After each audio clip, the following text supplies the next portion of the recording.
I think in my work I'm trying to move through a sort of emotional and poetic response to what's happening in the world, and whether that's kind of, environmentally or politically or culturally, aspects of our world that are difficult, traumatic, challenging. I think about how we as people are able to kind of take in all of that, and where we kind of in our bodies experience that.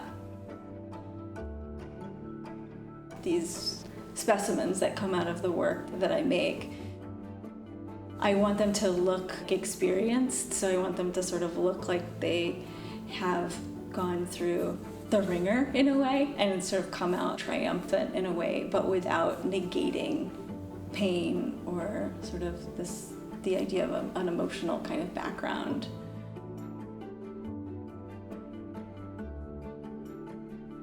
I'm not trying to communicate the anxieties of the world through my work, but it's a big part of kind of what motivates the work.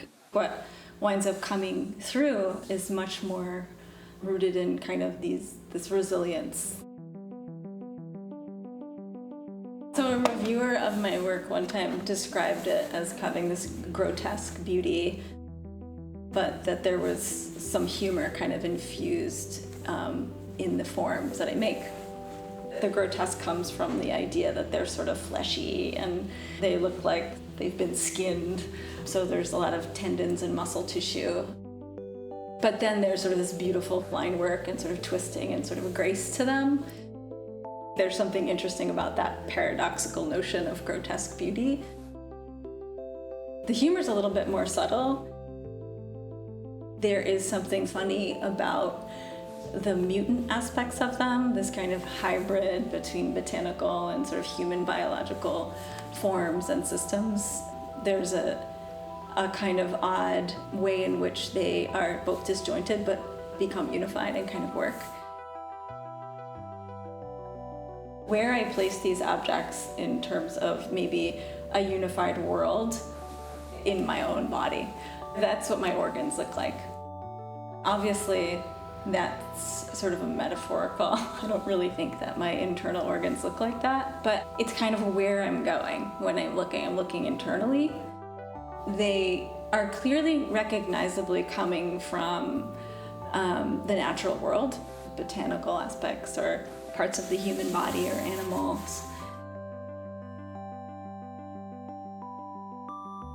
This body of work started with an interest that I had in kind of investigating what Advil was doing to my pockets.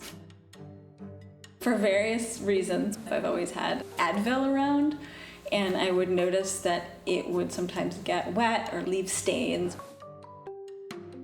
I started to immediately think of it as an art supply. We are trying to constantly sort of suppress pain on various levels, and our culture doesn't really kind of embrace discomfort. But I wanted to kind of think about how the body related to Advil. And so I started to look at internal organs and kind of medical illustrations, and I was just doing drawings on this Advil stained paper. At some point I became less interested. That felt like a gimmick. I was much more interested in kind of this clarity of the pen and ink. And I started to think about what I was doing with these sort of hybrids and noticing similarities between various living systems in terms of pattern. So I expanded from there to bringing in sort of botanical elements. The holes have been a recurring image in my work for about, I'd say, 3 years. And they're definitely the longest standing image that I've worked with. I found that I really wanted to keep drawing when I wasn't in my studio, so I started to just sort of draw these forms. And in a way, they were a little bit compulsive. I thought of them as like cellular sort of building blocks to the larger specimen. So it was a way of kind of essentializing the line work in a very kind of physical way, but also conceptually it was kind of bringing them down to a cellular level. And they kind of began after a few experiences of loss that I had. So it was also, I think, a way for me to sort of emotionally move through some of that personal stuff. They also kind of embodied that for me, this idea of resilience. We can, in our lives, be complete but flawed. For some reason, this form really started to go beyond the cellular in terms of a building block structurally for my specimens, and they became more sort of part of an emotional language for me.